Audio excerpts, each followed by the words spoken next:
Amen. Amen. Que le Seigneur nous bénisse abondamment. Amen. Wow, est-ce qu'on peut dire Amen quand on dit que le Seigneur bénisse? En Afrique, on commence seulement que Dieu vous bénisse. Amen. On saisit ça déjà. Amen.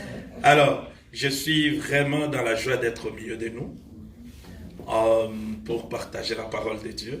C'est pour moi un grand privilège que de faire, c'est pourquoi je vis. Amen. Alors, je bénis Dieu pour cette occasion. J'aimerais remercier le pasteur Jean-Luc, maman Nicole et toute l'équipe, papa Jean-Michel, papa Benoît et tout le monde pour l'accueil, pour tout et pour la confiance. Merci pour tout. Amen. Et au-delà de tout ça, ce qui est important, c'est la parole de Dieu qui sera communiquée. Amen. Et je vais donc lire 3 écritures et puis je vais prier et on va démarrer. Je suis dans 2 Corinthiens 5, le verset 17. Je vais lire aussi 2 Corinthiens 5, le verset 17. Je vais lire aussi Galates 6, le verset 15. Galates 6, le verset 15. Et finalement, je vais lire Ephésiens 2, le verset 10. Donc, je reprends 2 Corinthiens 5, le verset 17. Je vais lire Galates 6, le verset 15. Et finalement, Ephésiens 2, le verset 10. Ce sont là mes versets de base, mais je vais donner d'autres versets après. Je fais la lecture au nom de Jésus. Amen. Si quelqu'un est en Christ, il est une nouvelle créature. Dans d'autres versions, on dit une nouvelle création. Les choses anciennes sont passées. Voici, toutes choses sont devenues nouvelles. Et je lis dans Galates, la Bible dit, car ce n'est rien que d'être circoncis ou incirconcis. Ce qui est quelque chose, c'est d'être une nouvelle créature. Amen. Amen. Amen. Quand j'ai découvert ce verset, j'avais crié. J'ai dit, waouh! Ok, je répète. J'aimerais que tu suives très bien. La Bible dit, car ce n'est rien que d'être circoncis ou incirconcis. Ce qui est quelque chose, c'est d'être une nouvelle créature. Amen. Et finalement, car nous sommes son ouvrage, ayant été créés en Jésus-Christ pour les bonnes œuvres que Dieu a préparées d'avance pour que nous les pratiquions. Amen. Amen. Je vais prier. Père, ces quelques minutes, je te les confie, afin que par moi, tu communiques ta pensée, Seigneur, de manière claire.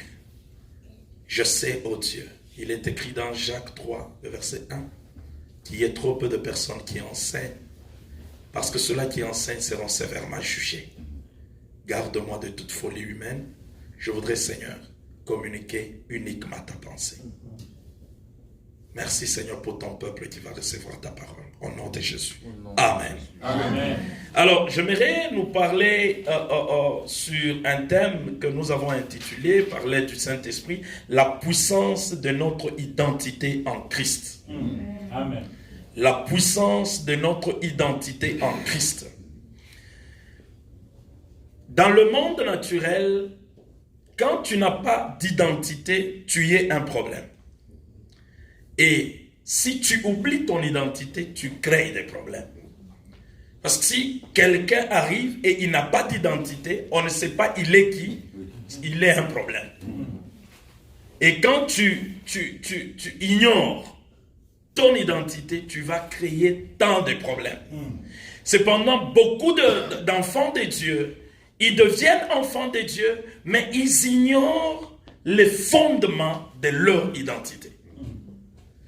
Et de là, il y a des chrétiens qui font même des prières qu'ils ne doivent pas faire.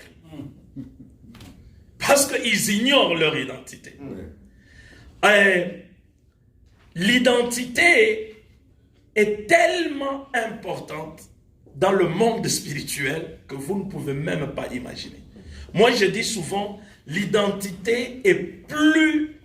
en fait, ça parle plus qu'une prière. Amen. Amen. Amen. Amen. Et la Bible nous dit, pour montrer cette importance de l'identité, je vous donne ces 2 versets, vous allez les écrire, je ne vais pas lire. Le premier, c'est dans Luc 13, le verset 16. Vous allez voir dans Luc, Jésus entre dans le temple et il voit une femme qui était courbée. La Bible dit, il a posé ses regards sur cette femme et puis finalement, il a guéri cette femme. Et le chef du temple qui n'avait pas admis ça, ils ont dit, Jésus, mais pourquoi tu guéris le jour de sabbat? Jésus dit, mais cette femme qui est fille d'Abraham, ne fallait-il pas la délier, elle qui a été retenue pendant autant d'années par le diable? En fait, qu'est-ce qui a fait que Jésus guérisse cette femme? C'est parmi les rares fois dans la Bible où la personne n'a pas crié vers Jésus, mais Jésus est allé vers Dieu. Amen. Amen. Et maintenant, Jésus justifie. Pourquoi? Il dit, elle est fille d'Abraham. C'est ce qui a parlé alors qu'elle-même n'a pas ouvert sa bouche. Amen. Donc son identité spirituellement a crié plus fort. Amen. Yes. Et Jésus l'a regardé et l'a guéri. Amen. Et cependant, nous voyons un autre exemple, toujours de l'identité. Dans Matthieu 15, à partir du verset 22 jusqu'au 26, Matthieu 15, le verset 22 jusqu'au 26, la Bible nous dit, il y avait une femme dont l'enfant était malade. Cette femme-là criait vers Jésus, « Sauve ma fille, viens guérir ma fille. » Jésus a dit, les pains qu'on doit donner aux enfants, on ne peut pas donner ça aux petits chiens. Pourquoi il a dit ça? Parce que l'identité de cette femme, mais elle, ici, elle a crié même. Mais son identité annule ce qu'elle est en train de dire. Amen. Devant Dieu. Ton identité, j'aimerais te dire, sur le plan spirituel, c'est plus puissant, c'est plus fort que toute prière que tu peux faire. Amen. Amen. Amen. Amen. Amen. Et évidemment, parce que Jésus est venu avec la vérité et la grâce, c'est pas arrêté sur la vérité, il est entré dans la dimension grâce, il a guéri cette femme-là. Amen. Mais il a révélé un enseignement puissant pour dire, c'est l'identité qui me permet, moi, d'aller vers toi. Amen. Car si ton identité n'est pas celui-là, et c'est là que qui cadre avec mon identité, on va en arriver, je peux pas faire, je peux rien faire. Amen. Je peux rien faire. Vous savez, un jour, je vois un monsieur, j'aime bien prêcher avec des exemples. Je vois un monsieur qui s'écroule, c'est à Kinshasa, et je me précipite. Je dis, c'est quoi? Il me dit, mais on m'a opéré, mais la blessure là, ça ne se cicatrise pas, et j'ai pas de moyens, et il commence à pleurer des douleurs. Mais là, moi, je me dis, quand je partais, j'ai dit, Seigneur, moi je suis un homme. J'ai ma petite compassion humaine. Ça me fait mal de voir comme ça. Et toi qui es Dieu, tu as la grande compassion divine. Pourquoi tu n'agis pas dans le cas de cet homme? Et le Seigneur m'a aidé à partir de cet enseignement que l'identité est plus forte que tout. C'est juste ça qui fait la différence. Mais j'aimerais, pour que nous puissions bien comprendre la puissance de notre identité, j'aimerais parler de comment Dieu nous a donné une nouvelle identité. Parce que le problème, c'est quoi? Beaucoup de chrétiens, surtout en Afrique, ou au Chili, pas ici, ils entrent dans les choses de Dieu, heureusement aidés aussi par nos prédications populistes. Alors, on dit des choses, les gens disent Amen, mais ils n'ont pas la base de leur relation avec Dieu. Et ça fait, il peut commencer bien, et puis à un moment donné, Il arrête parce que la base de notre de ce qui nous lie à Dieu, il ne l'a pas. Amen. Amen. Amen. Et Dieu a voulu nous donner la nouvelle identité ou notre identité en Christ en passant par un processus qui s'appelle la nouvelle création. Amen. Il a voulu nous donner une identité, notre identité en Christ en passant par le processus qui s'appelle la nouvelle création. Et cette nouvelle création, je reviens donc dans mes écritures, les écritures que je viens de lire. La première, la Bible dit, si quelqu'un est en Christ, il est une nouvelle créature, ou une nouvelle création dans d'autres versions.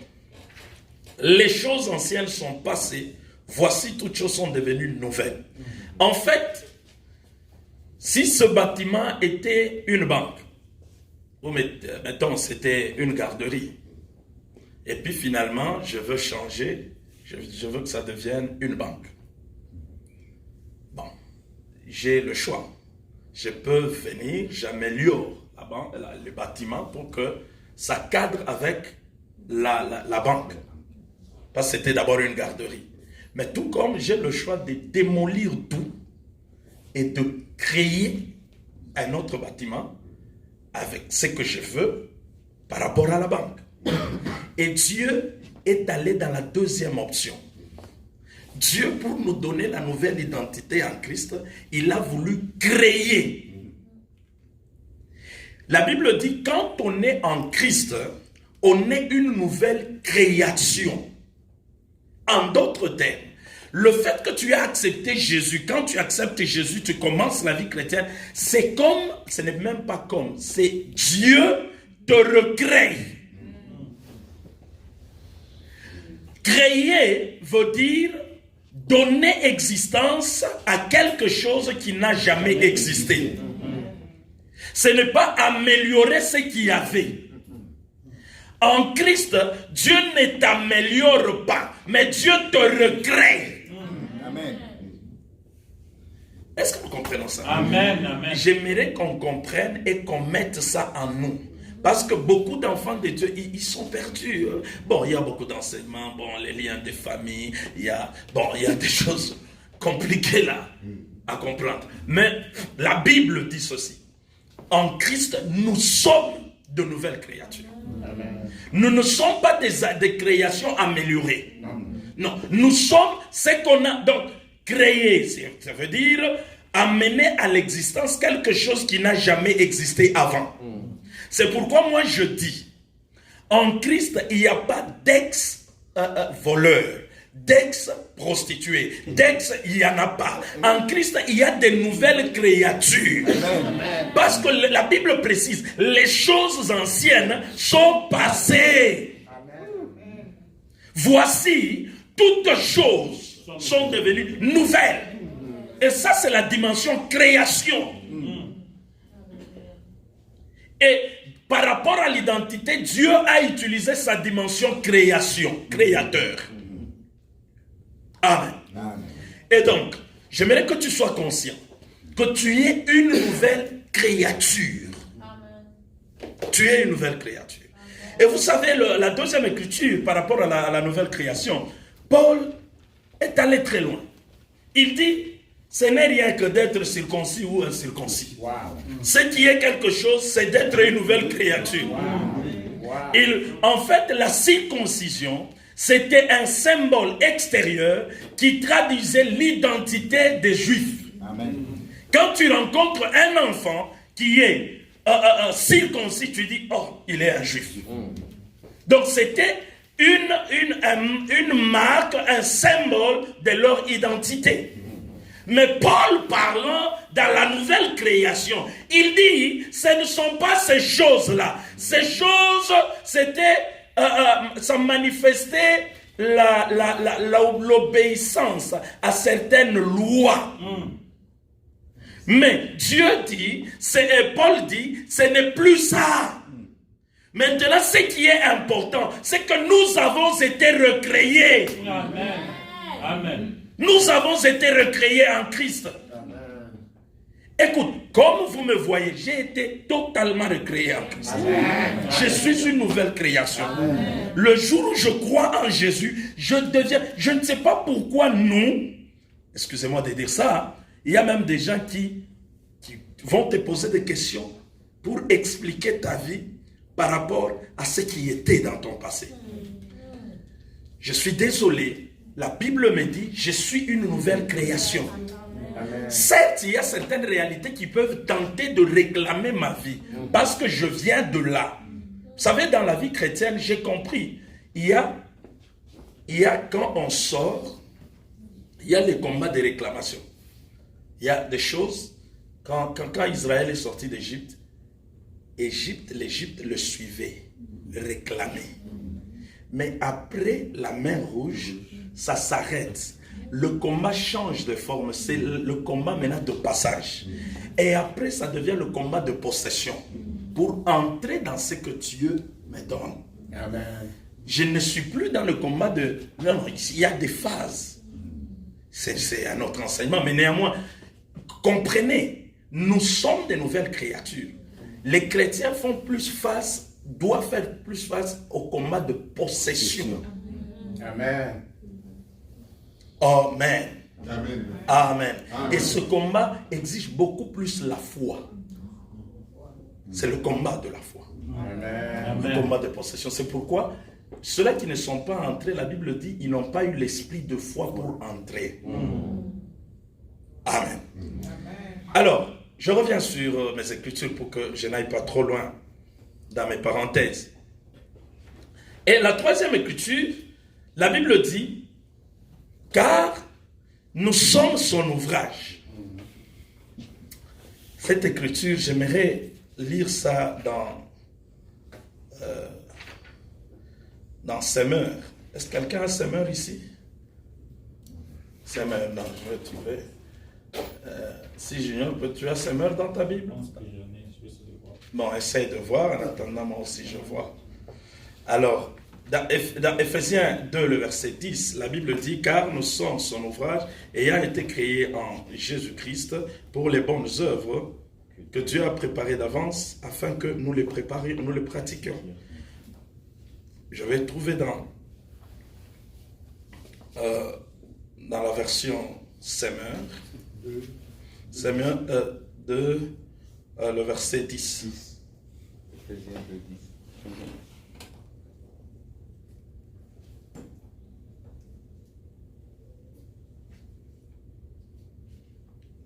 Version Semeur. Oui. Ephésiens 2, 10, je pense que c'est ça, la version Semeur. Oui. Je suis en train, de toute façon, de chercher aussi. Oui. Semeur. C'est que nous sommes, nous le devenons à Dieu, car par notre union avec Christ Jésus, Dieu nous a créés pour une vie riche d'œuvres bonnes qu'il a préparées à l'avance afin que nous les accomplissions. Ah, non, mais est-ce que vous comprenez ça? Non, parce que vous pouvez répéter ça. Ouais. Non, suivez très bien. Suivez très bien. C'est que nous sommes, nous le devons à Dieu. Car donc, la nouvelle création là, ce n'est pas le fruit de nos œuvres. C'est Dieu qui le fait. C'est Dieu lui-même dans sa dimension créateur. Dans la dimension créateur de Dieu, il est dans sa phase de alpha. Rien n'existe, il est seul. C'est lui qui crée. Donc, il y a le néant et lui veut créer. Donc, il n'y a pas d'apport. Amen. Il n'y a pas d'apport. Car par notre union avec le Christ Jésus, Dieu nous a créés pour une vie riche d'œuvres bonnes qu'il a préparées à l'avance. Dieu nous a créés pour une vie riche en bonnes actions, en bonnes œuvres.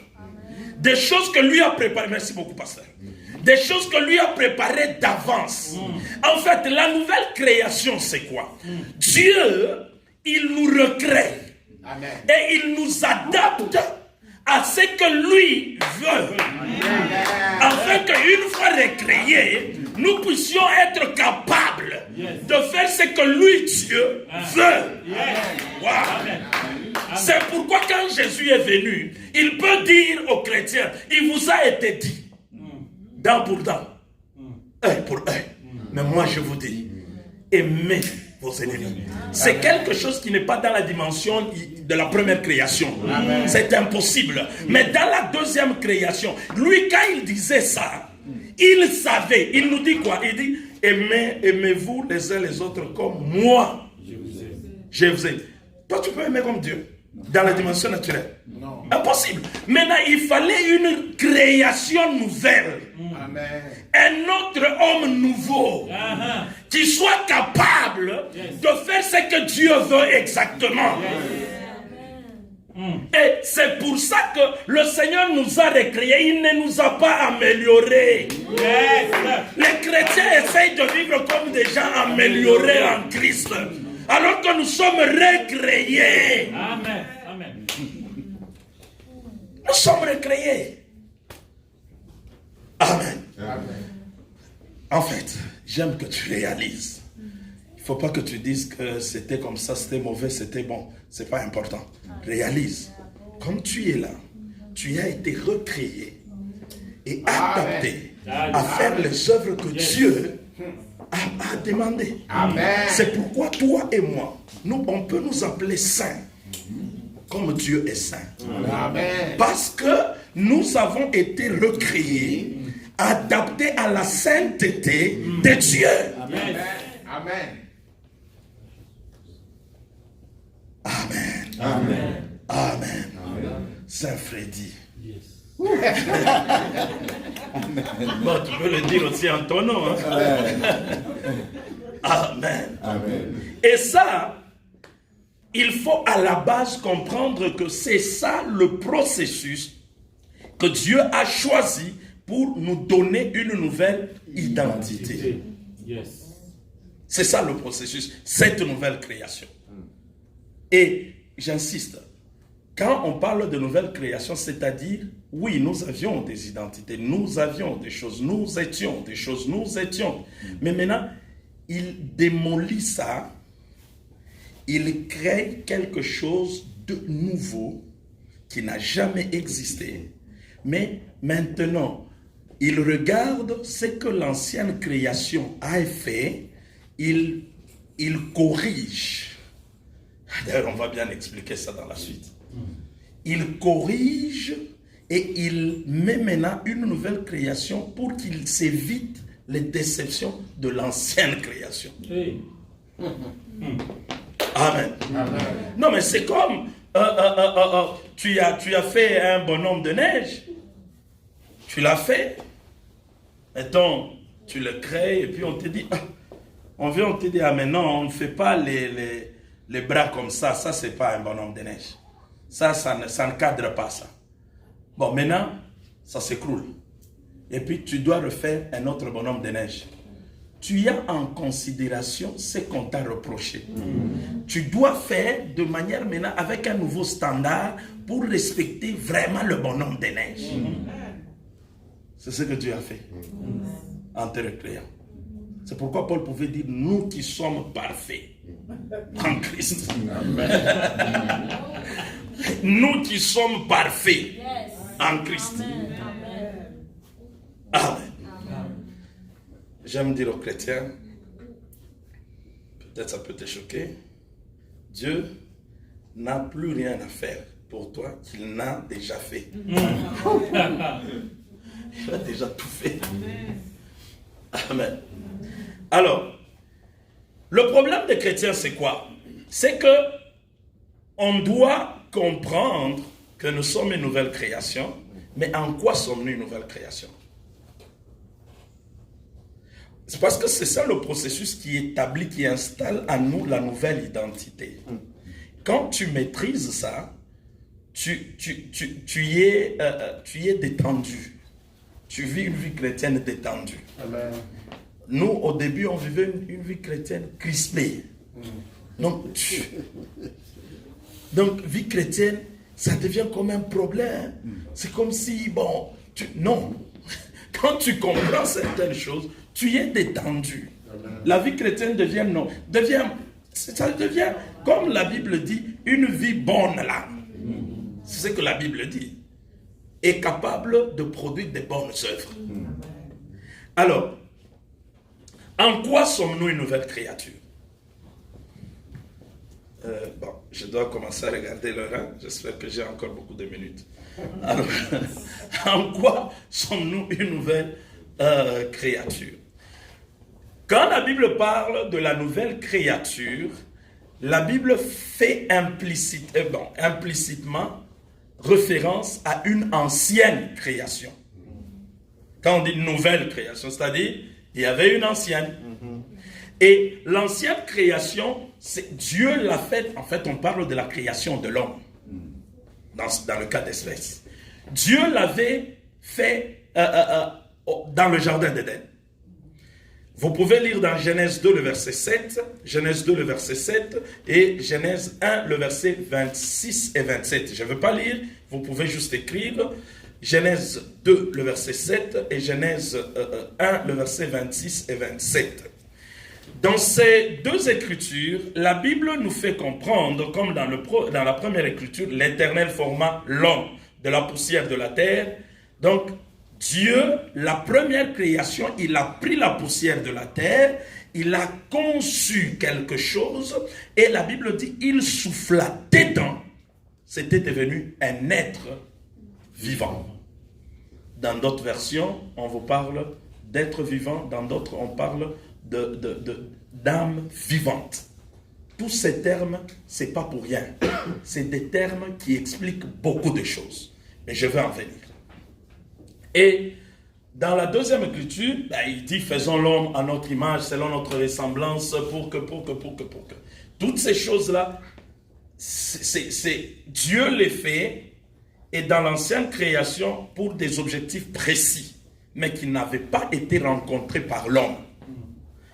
Alors, permettez-moi de dire dans quelques minutes, deux choses peut-être pour que je termine ce que j'ai prévu, qui caractérise l'ancienne création.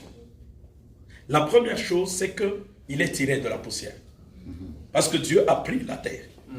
Il a fabriqué l'homme. Et il a soufflé pour que cet être-là devienne un être vivant. Et donc, il est tiré de la terre. Et cet être tiré de la terre, la Bible, d'ailleurs, quand Dieu va lui dire que tu dois retourner à la poussière, il lui dit, tu es qui? Poussière. Donc, la première création de l'homme était poussière. Était poussière. C'est-à-dire quoi? Était terrestre. Terrestre. Un être de la terre. D'ailleurs, ça je dois lire. 1 Corinthiens 15, le verset 17. 1 Corinthiens 15, le verset 17. Avec la permission du pasteur, s'il y a des questions, vous voyez le pasteur, il y a lieu que je réponde à ces questions parce que c'est fondamental. Il faut comprendre bien ces choses pour vivre une vie chrétienne équilibrée. Si tu permets, ils peuvent lever la main. À la fin, s'il y a une question, levez la main, vous posez, il n'y a pas de problème. À l'église à Kinshasa, quand j'enseigne ça, je permets les questions. C'est fondamental. C'est fondamental. Alors, 1 Corinthiens 15, le verset 47. La Bible dit ceci.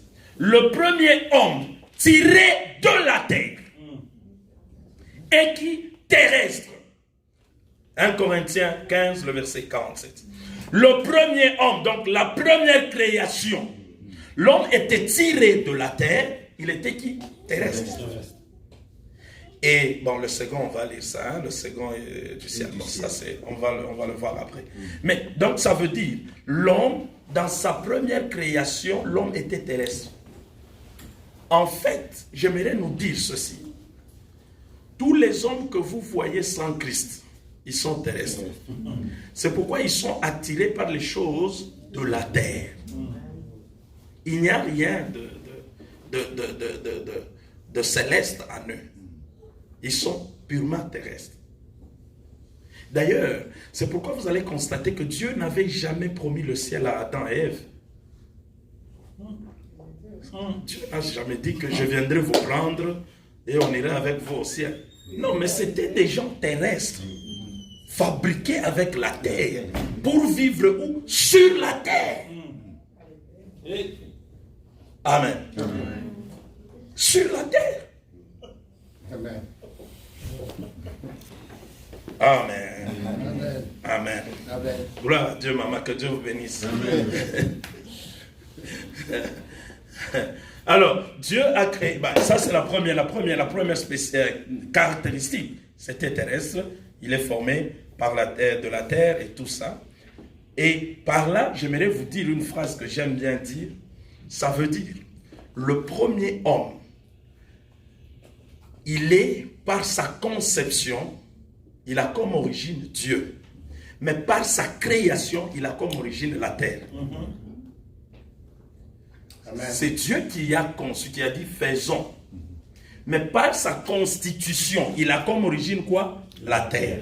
Mais par sa conception, il a comme origine le ciel. C'était un mélange du ciel et de la terre.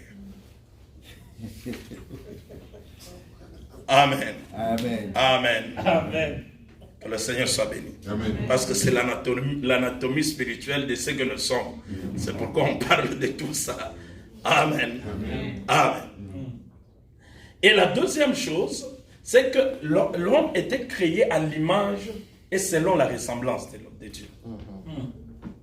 Le premier homme. Il était Dieu a dit faisons l'homme selon notre image et selon notre ressemblance. Donc, quand quelqu'un a ma ressemblance, ce n'est pas forcément moi. Il me ressemble. Non, parce que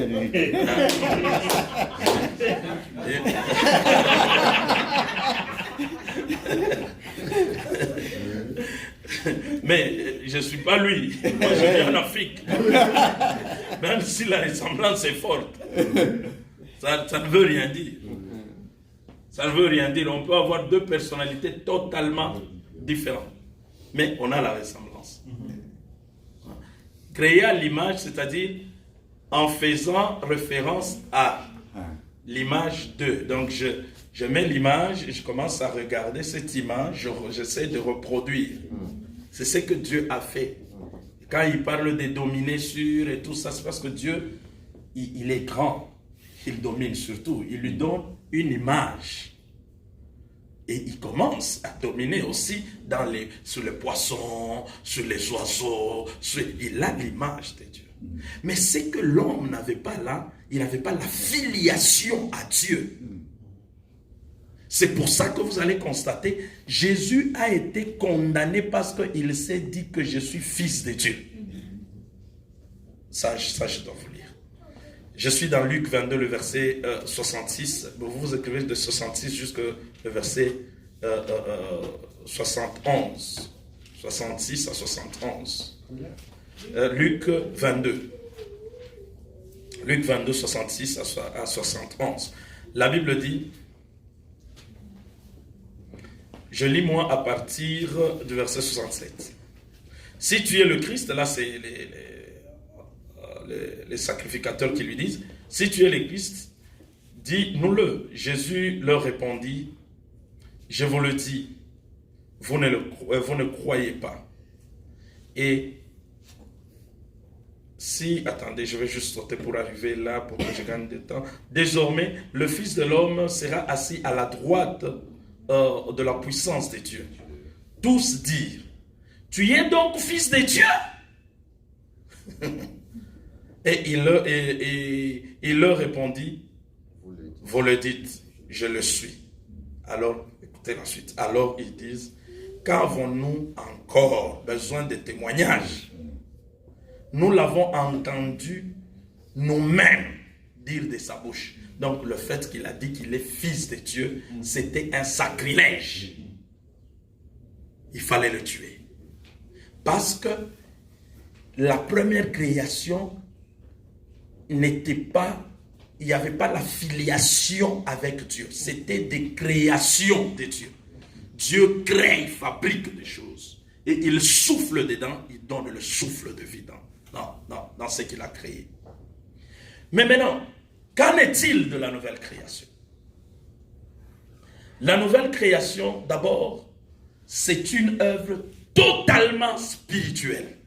Laissez-moi dire une phrase, une affirmation que je risque d'oublier, qui sera défendue par ce que je vais dire par la suite. Dans la nouvelle création, nous sommes des êtres divins qui sont en train de vivre une expérience humaine. Amen. Amen. Nous sommes des êtres totalement spirituels qui essayons de vivre une expérience charnelle de la chair. Amen. Amen. Dans la nouvelle création. En fait, nous sommes totalement divins, mais nous essayons de vivre une expérience. Nous sommes totalement célestes, mais nous essayons de vivre une expérience terrestre. Il faut croire en ça. Amen. Les choses spirituelles, c'est quand on y croit qu'on accède à ça. Amen. Amen. C'est pourquoi Jésus disait qu'il te soit fait selon ta foi, non pas selon la puissance de Dieu. Non pas selon ce que Dieu veut, mais selon ta foi. C'est ta foi qui te fait accéder aux choses que Dieu a déjà disposées. Alors, il faut croire en ça. Alors, donc le second Adam, ou le second homme, ou la deuxième création, parce que la première, c'est dans Adam qui a chuté dans le jardin d'Éden. Mais la Bible nous apprend que le second Adam, qui est Jésus, ou le dernier Adam, donc le second homme, qui est Jésus, c'est par lui que Dieu a créé la nouvelle création. Amen. La première création, Dieu l'a faite en Adam. Dieu a créé Adam et Ève. Par eux, Dieu a rempli toute la terre. Mais la seconde création, Dieu l'a fait par Jésus. En fait, par Jésus, Dieu aussi veut remplir la terre des nouvelles créations. On est d'accord? Non, mais lisons ça. J'ai lu ça en partie. Nous sommes toujours dans 1 Corinthiens 15, le verset 47-48. 1 Corinthiens 15, 47-46. La Bible dit ceci. Le premier homme tiré de la terre, donc Adam était tiré de la terre, est terrestre. Le second est du ciel. Maintenant, écoutez le verset qui suit. Tel est le terrestre, tels sont les terrestres. Donc, Adam, il nous a transféré sa nature de terrestre dans la première création. Mais dans la deuxième création, je dis que c'est par Jésus. Mais la Bible dit maintenant, tel est le céleste, tels sont les célestes. C'est-à-dire, maintenant en Christ, nous avons une dimension céleste. Parce que Adam nous donne sa provenance. Nous héritons sa provenance. En Christ aussi, nous héritons quoi? Sa provenance.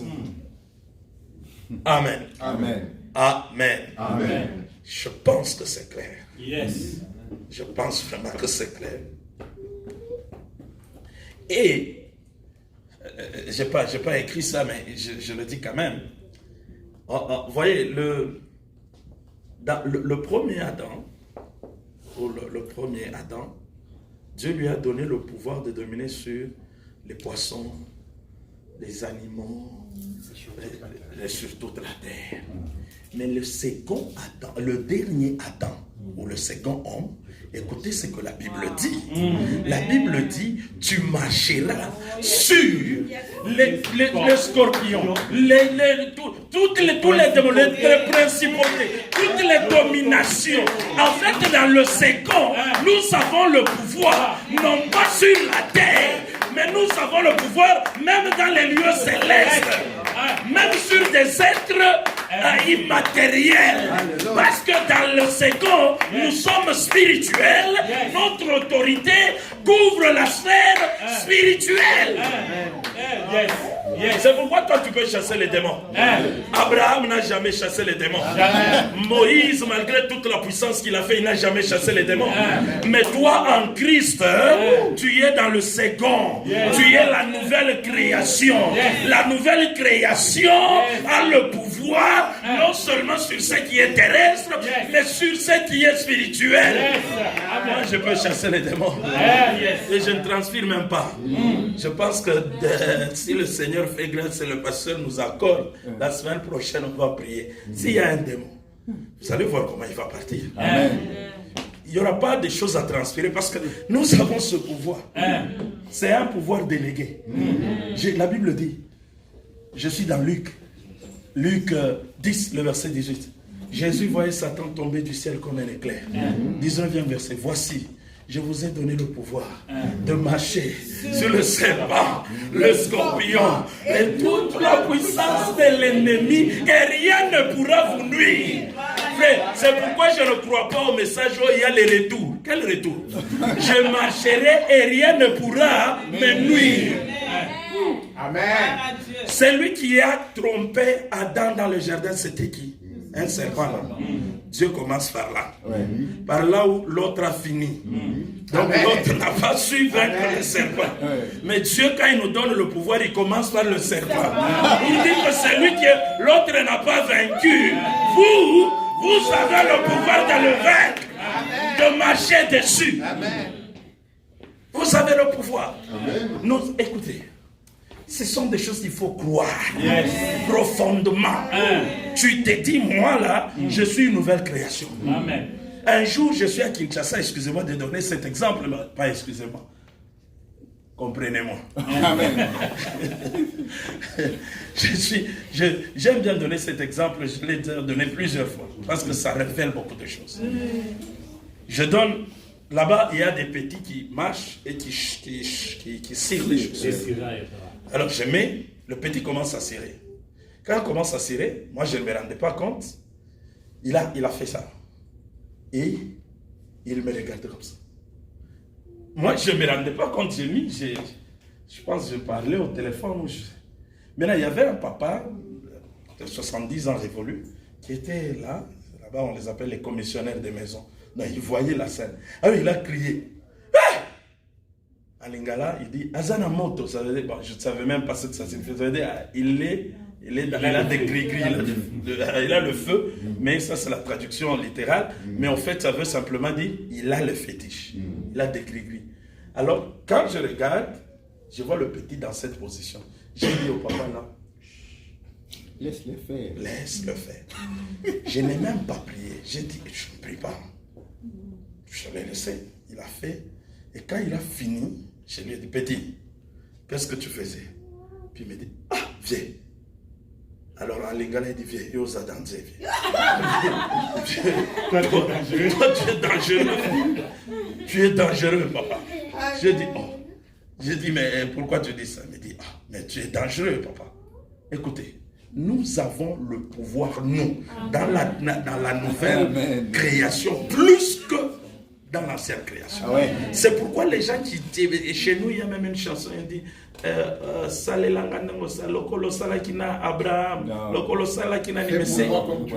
fais pour moi comme tu as fait d'Abraham, comme tu as fait de Moïse, comme tu sais... Je ne sais pas dans quel domaine c'est vrai, ça peut être vrai, gloire à Dieu, mais dans la petite connaissance que j'ai, non. C'est les Moïse qui doivent envier ce que moi je suis. La Bible est claire que même les anciens scrutaient le temps. Ils voulaient comprendre ce qui se passerait en ce temps ici.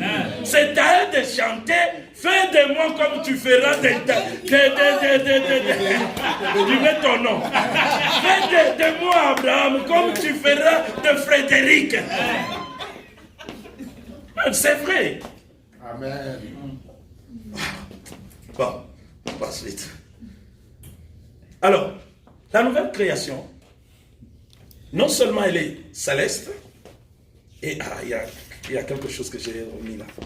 L'ancienne création, on dit que, quand vous lisez la Bible très bien, c'est répété à 2 ou 3 reprises, à 3 places, que l'ancienne création était devenue une âme vivante. Mais la nouvelle, la Bible parle d'un esprit vivifiant. Dans d'autres versions, moi j'aime bien lire dans beaucoup de versions avant d'expliquer quelque chose. Ça dit ceci, d'être des esprits qui donnent la vie. Des êtres qui sont animés par l'esprit et qui donnent la vie. Savez-vous que vous êtes des esprits vivifiants? Des esprits qui peuvent donner la vie. Amen. Non. Amen. Je pense que tu as dit Amen sans le réaliser. Amen. J'aimerais que tu le réalises. Sais-tu que tu es un esprit qui donne la vie? Amen. C'est pas moi qui le dis. C'est la Bible. C'est la Bible qui le dit. On n'a pas le temps de lire toutes ces écritures-là. Alors, vous pouvez lire juste dans 1 Corinthiens.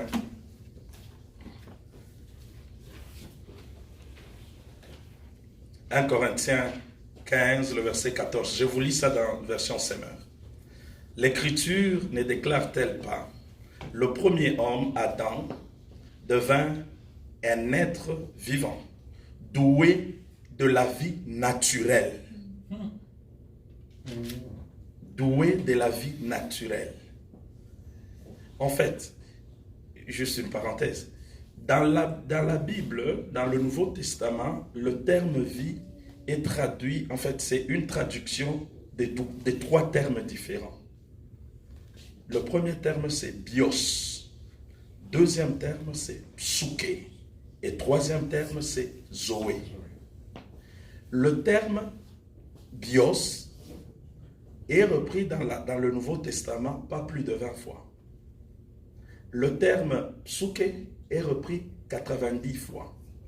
Le terme zoé est repris plus de 132 fois.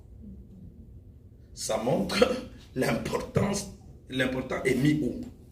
Zoé. Zoé. C'est la vie de Dieu. Amen.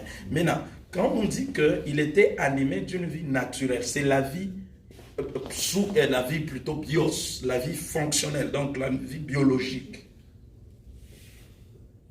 Le premier Adam. C'est tout ce qu'il avait. Mais nous, je continue donc la lecture et dit, voilà, Adam est doué de la vie naturelle. Le dernier Adam, écoutez, lui, un esprit qui, animé par l'esprit, un être plutôt qui, animé par l'esprit, communique la vie. Amen. Amen. Vous comprendrez pourquoi la Bible nous recommande de marcher selon l'esprit. C'est là que nous avons la puissance Amen. d'opérer comme Dieu. C'est là que nous avons la puissance d'opérer comme Dieu. Mais je continue d'abord. Alors, donc je disais, nous pouvons communiquer la vie. Si tu vas, tu évangélises ici au métro, tu amènes quelqu'un s'est converti, tu lui as communiqué la vie. Abraham n'avait pas la possibilité de faire de quelqu'un qui n'est pas né de lui être juif. C'est ça. Impossible. Même si tu l'aimes, il a des bonnes œuvres, mais s'il est égyptien, il mourra égyptien. Mais nous pouvons communiquer la vie qui est en nous à d'autres personnes. Nous sommes des esprits, nous sommes des êtres spirituels ou animés par l'esprit, mais qui peuvent communiquer aussi l'esprit. Voilà ce que tu es en tant qu'une nouvelle création. Oh, yes. Voilà ce que tu es dans ta nouvelle identité. Vous savez, bon, on va d'abord continuer parce que je risque de... Alors, la nouvelle création a non seulement l'image et la ressemblance de Dieu, mais elle a la filiation à Dieu. Amen. Amen. Amen. Amen. Dans la première création, Dieu a pris cet homme-là, Adam et Ève, et puis il leur a donné le pouvoir de se procréer. Ils se sont procréés naturellement par la naissance biologique. Et nous sommes descendus de là, nous sommes venus de là, biologiquement. Mais maintenant, dans la nouvelle création, ça part aussi du dernier Adam qui est Jésus. Mais quand nous lisons dans Jean, par exemple, je donne un verset comme ça, Jean 1, le verset 12 et 13. Non, ça, il faut qu'on lise. Ok. La Bible dit ceci. Je vais lire dans 2 versions. Là, je suis dans Jean 1, le verset 12 et 13. La Bible dit, mais à tous ceux qui l'ont reçu, ceux qui ont reçu Jésus, tous ceux qui croient en son nom, elle a donné le pouvoir de devenir enfants de Dieu, lesquels sont nés. La Bible ne dit pas lesquels sont fabriqués, non, sont nés, non du sang, ni de la volonté de la chair, ni de la volonté de l'homme, mais de Dieu. Je lis ça en semeur. Certains pourtant l'ont accueilli et ils ont cru en lui. À tout cela, il a accordé le privilège de devenir enfant de Dieu. Ce n'est pas plutôt par une naissance naturelle, ni sous l'impulsion d'un désir, ou encore par la volonté d'un homme, qu'ils le sont devenus. Mais c'est de Dieu qu'ils sont nés. Je t'ajoute un verset pour confirmer ces choses. Amen. Jacques 1, le verset 18. Je répète juste la dernière partie. La Bible dit que nous avons été engendrés par lui, par la parole de la vérité. En fait, tu as été engendré. Je suis allé chercher le terme engendré dans le grec. C'est ce terme-là. Le terme-là veut dire venir des entrailles d'eux. Donc, toi là, spirituellement, tu es venu des entrailles de Dieu. Amen. Lors de la première création, les anges ont assisté à une scène. Dieu a pris la terre, il a soufflé dedans. Mais lors de la seconde création, les anges ont assisté à une autre scène. Une scène compliquée. Parce que tu es venu des entrailles de Dieu. Amen. C'est pourquoi j'aimerais affirmer comme Papa Jean-Michel disait, nous sommes. J'aime bien moi le terme enfant de Dieu ou fils de Dieu que chrétien. Parce que ça traduit très bien ce que nous sommes. Alléluia. Ça traduit très bien ce que nous sommes. Et donc nous sommes, tu es né de Dieu. Tu es vraiment celui qui descend de Dieu. Amen. Alors, quand tu descends de Dieu, c'est pourquoi Dieu, à la seconde création, il n'a pas voulu essayer de te donner l'image et la ressemblance. Non, mais il a voulu te transmettre sa nature. Amen. Parce que par la naissance, tu transfères ta nature dans cet enfant-là. Tu transfères ta nature. Quand je parle, quelqu'un qui connaissait mon père, bien, il peut dire que il parle comme l'enfant de... Je ne m'efforce pas de le faire. Hein. C'est naturel pour moi, je parle, mais c'est comme mon père. Et aussi, toi, vu que tu es né de Dieu, tu as la nature de Dieu. Il y a des choses que tu ne forces pas. Amen. Parce que tu as la nature de Dieu. Amen. C'est pourquoi, à toi, Dieu a dit, je pars, je reviendrai vous chercher. Là où je serai, vous y soyez aussi. Pourquoi? Vous savez que c'est troublant quand j'ai fait cette étude-là. J'ai dit, ça veut dire, quand Jésus disait ça dans Jean 14, il dit que votre cœur ne se trouble pas. Je m'en vais, quand je m'en serai allé, je vous préparerai une place où je serai, vous y soyez aussi et tout ça. Ça veut dire, Dieu, dans ses premiers plans, au ciel, il n'y avait pas de place pour nous. Ah, Non, c'est clair. C'est clair. Donc, parce que là, il dit, c'est là quand Jésus est venu. Il sauve, alors il dit, je m'en vais vous préparer une place. Ça veut dire quoi? Au début, il n'en était pas ainsi. C'est quand il rentre au ciel qu'il commence à préparer. Ça, c'est la place de Frédéric. Ça, c'est la place de Benoît. Ça, c'est la place... Il commence à préparer maintenant. Pourquoi? Parce qu'il sait, j'ai laissé des dieux sur la terre. Les dieux ne vivent pas sur la terre. Les dieux vivent au ciel. Alors je dois les prendre pour qu'ils vivent dans leurs conditions, les conditions appropriées à leur nature. Tu ne peux pas prendre un poisson, tu le mets dans l'air libre et tu crois qu'il va vivre. Non. C'est pourquoi nous sommes mal à l'aise. Amen. Sur la terre ici, il y a des choses qui nous... Donc tu es là, c'est comme...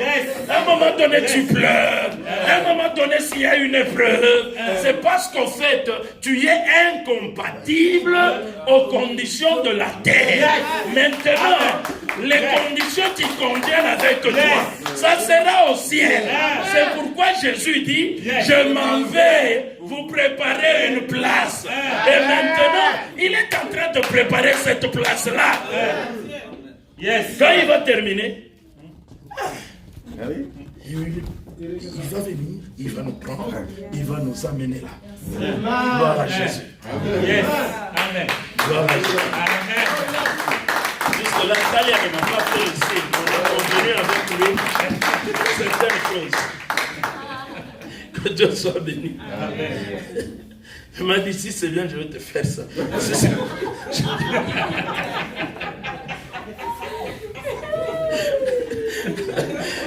Gloire à Jésus.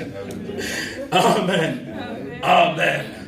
Alors, donc, tu réalises que, en fait, tu n'es pas juste chair. Tu n'es pas juste ce que ton CV dit.